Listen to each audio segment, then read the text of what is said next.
So thank you. The topic for today is the project of the digital euro and consumer perspectives on it. Um,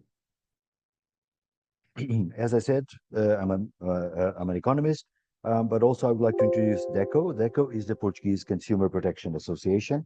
It's a not-for-profit organization founded in 1974. So we're celebrating 50 years this year.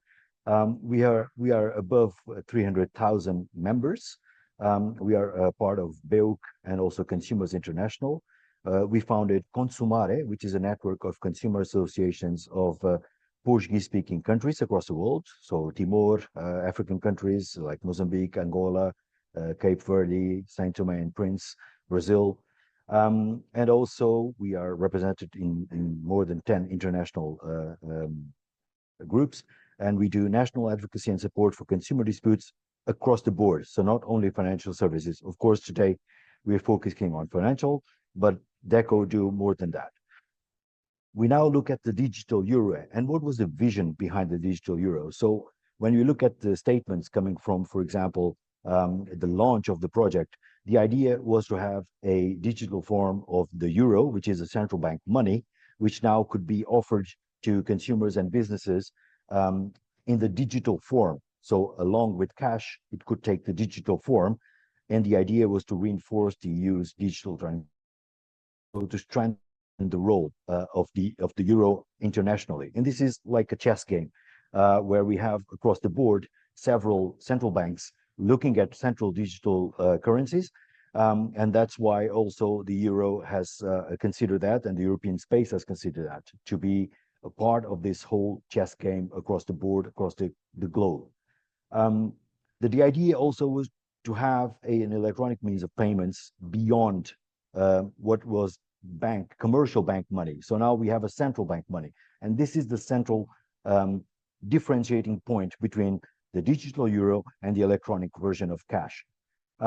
We have several ideas behind it from the European Central Bank. So it would be a digital form of cash with universal acceptance, which is a very important piece of the puzzle in the design and launch of digital euro.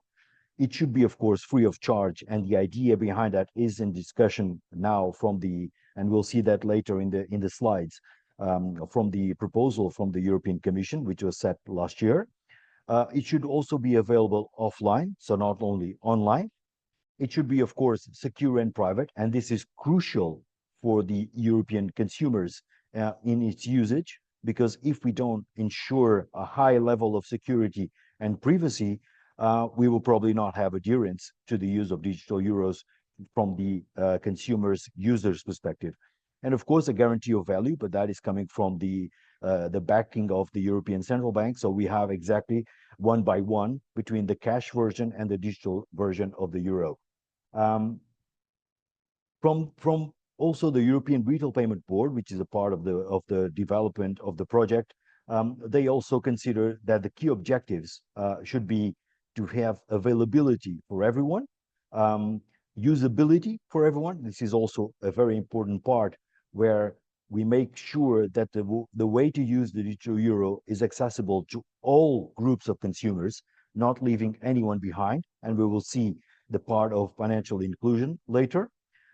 It has to be, of course, a monetary anchor for the interests of the European Union, and also a part of the strategic autonomy of the European space. We have a short timeline here, so we understand where we are at this point.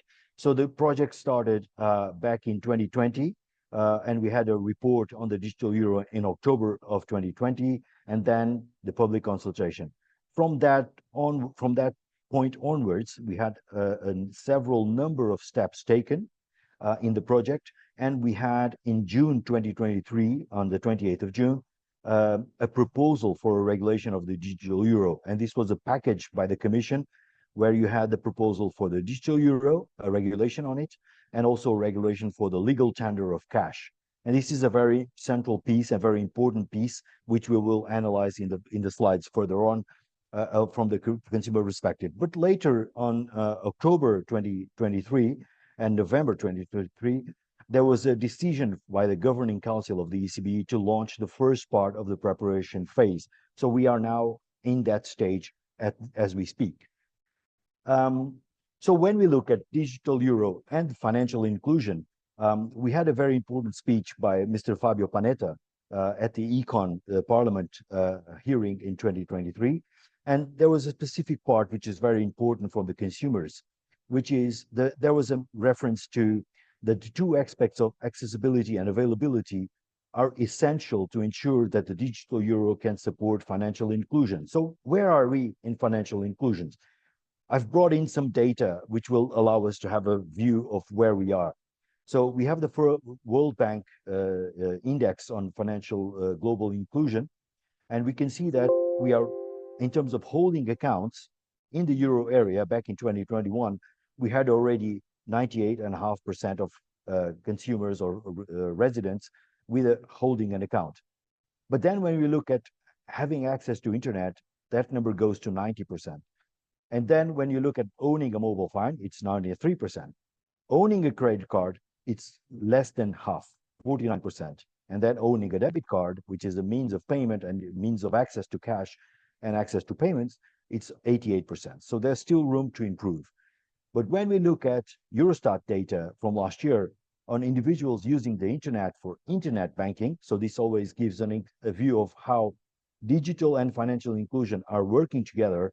Only 60% of individuals in the euro area were using, in the EU27, sorry, were using internet for internet banking.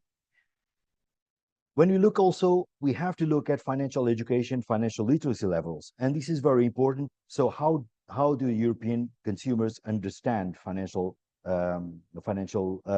themes and topics?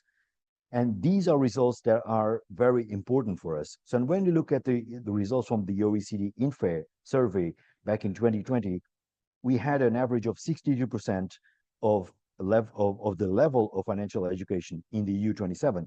So there's still a long way to go. Of course, there's a scattered picture across the member states, but it's important to know that even on average, it's only 62%. When we look at digital skills, another important indicator coming from Eurostat, we see that nearly half of the EU27 lack basic digital skills. So this is a very crucial point to understand, to address the challenges coming from using digital financial services. And also from the previous presentations, I'm sure you already addressed some of the perils of the excess of digitalization in financial services. But we also have a target set by the Commission that at least 80% of all adults should have minimum basic skills by 2030. So we still have a long way to go in doing so. We also had another point of relevance, which is how do European citizens perceive cash versus the electronic means of payments? So we know that during the pandemic, there was a huge shift moving users from cash to digital means of payments, and for example, as Patricia was saying, instant payments and different models of immediate P2P payments.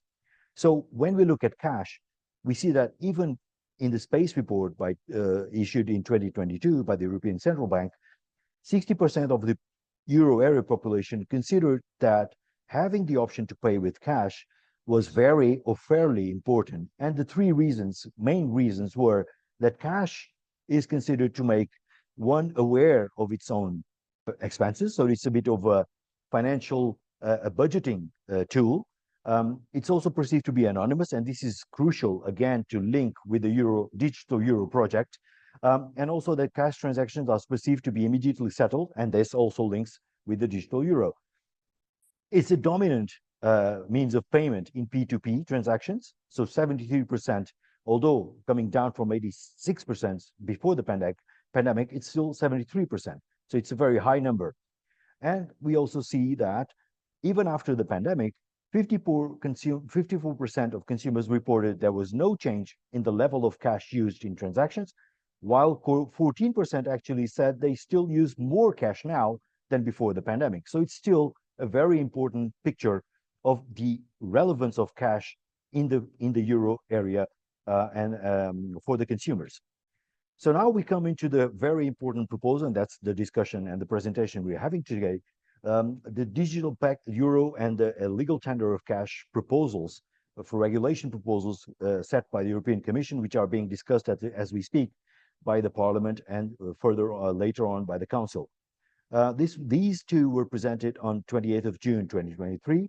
And on the left-hand side, you see the main objectives of the legal framework for digital euro: to give consumers an alternative as a European-wide payment solution, to be available along the existing national and international private means of payment, to be able to make payments online and offline, which is very interesting because the idea is to preserve as many as possible characteristics similar to cash.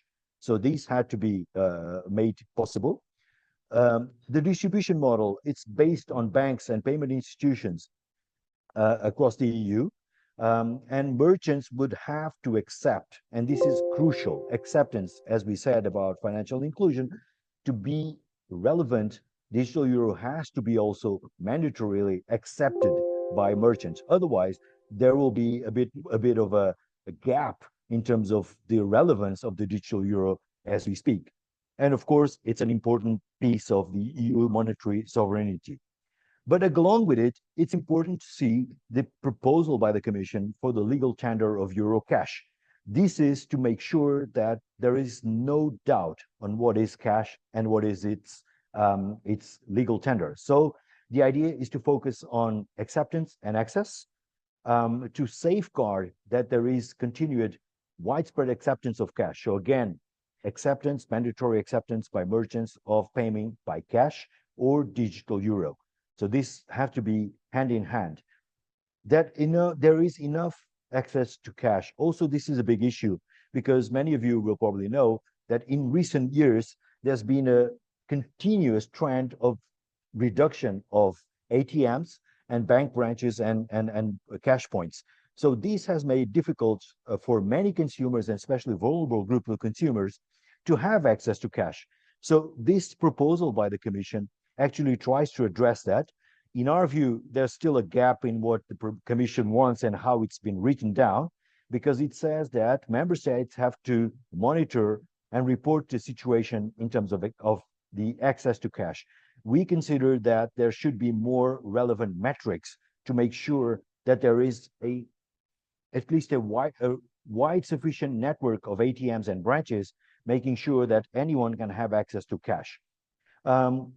And finally, of course, the freedom to choose. So payers should be free to choose and have a possibility to choose their preferred payment method, whether it's cash, whether it's digital euro, or if it's an electronic payment with a commercial bank money. So it's very interesting to see that all this drives into making sure that financial inclusion is possible. We now look at how we, from consumers, perceive the European Commission proposals on the digital euro regulation. So in the slides, we'll see that the ones that we have in yellow are the ones that we are agreeing with from the Commission proposals. And in the next slides, when we see gray, is the ones that we see that could be improved. So making sure that it's a public payment method with direct liability of the ECB, it makes a lot of sense for us. So it's positive that we have a customer-centric approach. It should be interchangeable with cash, of course, no programmable money, it making sure that it's wide. So that's why we consider that it has to be equivalent to cash with no limitation in its value and in its usage. It should be accessible to all residents and visitors of the Eurozone. Of course, again, we're talking about acceptance and we're talking about access. So it should be made sure that everyone has access to it within the Eurozone. It has, of course, as we discussed this, the legal tender offline and online, and a mandatory distribution by credit institutions, a first step, and a possibility on a voluntary basis for payment and e-money institutions also to distribute it. So it is sure, it should be sure that the credit institutions alone are enough to make sure that everyone across the EU has access, across the Eurozone, sorry, has access to the digital euro. And of course, we can see that potentially some payment institutions or electronic money institutions may not be big enough or have a business model that potentially are should be exempted. But again, this is to be assessed.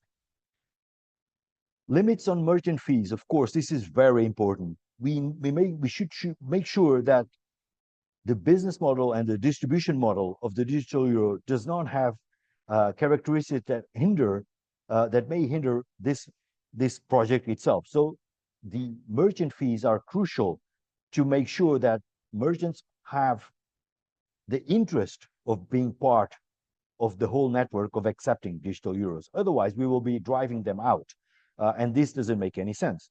Um, and of course, for those who are actually using it in an online and offline method, they also have access, should be having access to an app which is distributed with the approval of the ECB, making sure that it's interoperable with all devices, making sure that there is no friction in terms of technology concerns. So it's very important to have that. Now we look at the characteristics, the ones that we think that there should be some improvement done, or there should be more work done to make better implementation measures. So fraud detection, again, this is a very important point.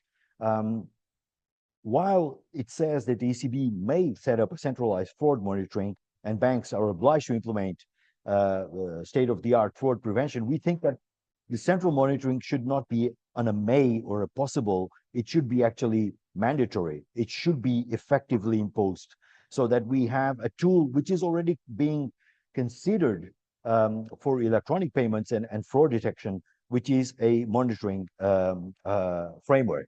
And of course, we need to set clear consequences where payment providers actually do not invest in fraud prevention. So again, more in terms of rules on how the market is actually preventing fraud. Accessibility requirements to ensure financial inclusion. Again, going back to the big perspective and the objective of financial inclusion. We must be sure that we not only bring in everyone who is digitally savvy, but even those who are not digitally savvy. And for those who are not digitally savvy, we should have an option to have a face-to-face liaising point. And this is already in the design. So we should be clear that access to face-to-face discussion points should be available to everyone. And of course, credit institutions should also be mandated to have this type of contact point, so that it's not only public entities, but also credit institutions, to make sure that if there is a situation where a user or a consumer needs to have a phone call or a conversation with a real person, this should be available. Higher privacy for offline payments up to a certain threshold. This should be without any separation. There should be higher rules for online and offline payments. There should be privacy rules as far as possible to make sure that both offline and online payments are private. Of course, we understand that in terms of online payments, there will be some data points, but again, these data points should be only accessible to the ECB, and even that anonymously, but not for credit institutions. Of course, we understand, and this should be linked with the AML purposes, of course, and tax and to make sure that there is no tax avoidance, and that should be linked with higher value payments. A digital euro account should also be free of charge, and this should be made with basic services. And how can this be done? There is already a very important piece of legislation in the EU, which is the Payment Accounts Directive. The Payment Accounts Directive already sets what is a basic account and which are the services for a basic account. We just need to look at those lists of services and bring that in the digital euro package. And that would be the first stepping point to make sure that what is a digital euro free basic account would also have the same services, to making sure that we can fund, defund, have a payment method, make transactions, and those are linked with the Payment Accounts Directive. The holding limit is something of a very controversial point. So the discussion now is to have a holding limit. And the idea is to ensure financial stability. However, while there is no decision on which is the limit, there are some discussions of looking at, for example, 3,000 euros. Um, we would actually like to see some more data on why 3,000, why not more. While we do understand that there may be some concerns at least at the initial stages of the digital euro about financial stability, um, we would also like to see um, that the holding limit is not set at such a level that it would actually make it less interesting for consumers and users to have a digital euro. Because if you set a very low amount as an holding limit, it will make really not an interesting payment method for many consumers across the Eurozone. Linked to this, and it's not in the slides, but it's very important, and I missed that point, is the remuneration side of the account. So if you hold an account with digital euros, those digital euros will not be remunerated. Unlike what you have in electronic payments, where you have, for example, a savings account which has an interest rate associated to it, the amounts you hold of digital euros will not be remunerated. While again, for financial stability, we might consider that at least at an initial state, we could consider not having remuneration. We don't see why it's not being considered to be assessed for the future. So we don't think that we should already say at this initial stage that we will never have remuneration for digital euro accounts.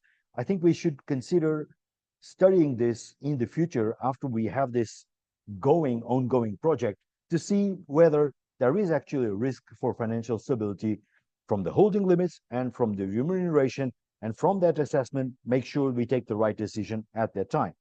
And of course, dispute management system, it says that the regulation says that ECB may set up, we think that it should be mandatory that there is a dispute management system to make sure that we have dispute resolution in this whole project, along with, as it happens, with all of the services. So this is it from my side. And I'm very keen, of course, to hear your views and questions if you have any. You also have my email addresses and my LinkedIn contact if you have any further questions. And Anastasia, back to you. Thank you.